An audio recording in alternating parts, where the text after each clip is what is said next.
Ready start.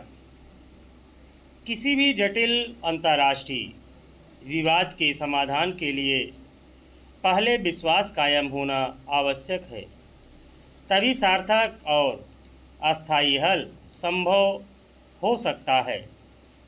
Pakistan के इस्लामाबाद में Iran और अमेरिका के बीच हुई बातचीत नाकाम रहने का एक प्रमुख कारण यह था कि दोनों देशों के बीच पहले से मौजूद गहरे अविश्वास को दूर करने के लिए पर्याप्त प्रयास नहीं किए गए।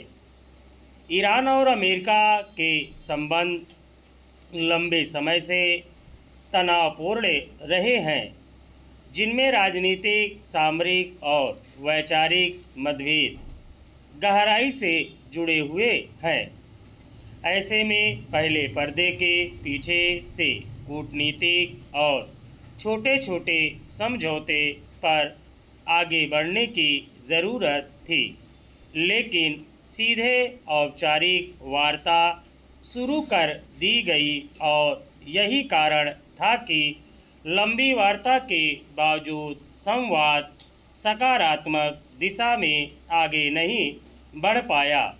अंततः वार्ता निष्फल रही।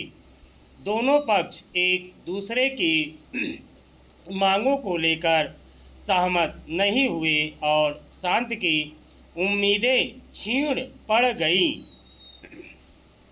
पाकिस्तान भले ही कूटनीतिक पहल कर अमेरिका और ईरान को वार्ता के लिए एक मंच पर ले आया था, लेकिन उसके पास इतना प्रभाव नहीं है कि वह समझौते के उल्लंघन की स्थिति में किसी पक्ष पर दबाव बना सके। उसकी आंतरिक आर्थिक चुनौतियां और सीमित वैश्विक प्रभाव की वजह से वह एक प्रभावी मध्यस्थ की भूमिका नहीं निभा सकता। मध्य पूर्व को युद्ध के खतरे से बाहर निकालने के लिए संवाद और विश्वास बहाली बहुत आवश्यक है। अंतर्राष्ट्रीय तनाव को समाप्त करने के लिए मध्यस्थता एक महत्वपूर्ण कूटनीतिक साधन है, पर इसकी सफलता काफ़ी हद तक उस मध्यस्थ देश की शक्ति, विश्वसनीयता और प्रभाव पर निर्भर करती है।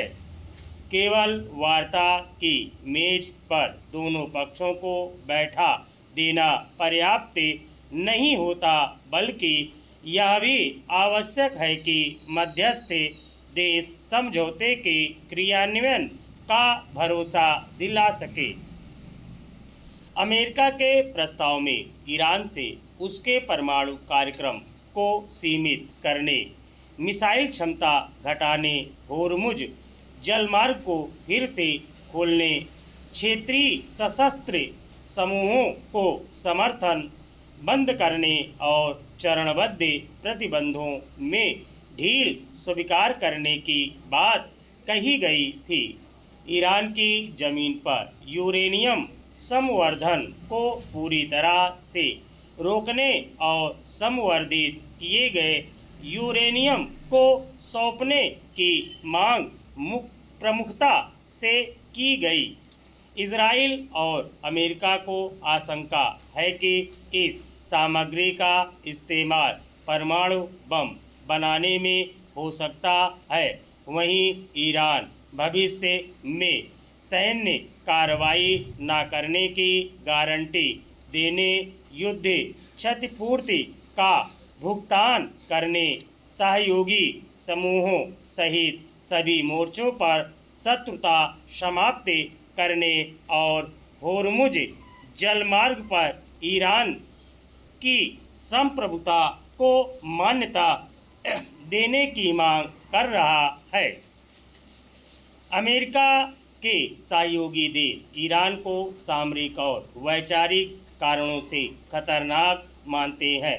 उन्हें आशंका है कि ईरान परमाणु हथियार विकसित कर क्षेत्रीय शक्ति संतुलन बिगाड़ सकता है, वहीं विध्वंसक हथियार अलगाववादी समूहों को सौंपकर सुरक्षा चुनौतियां बढ़ा सकता है। स्टॉप।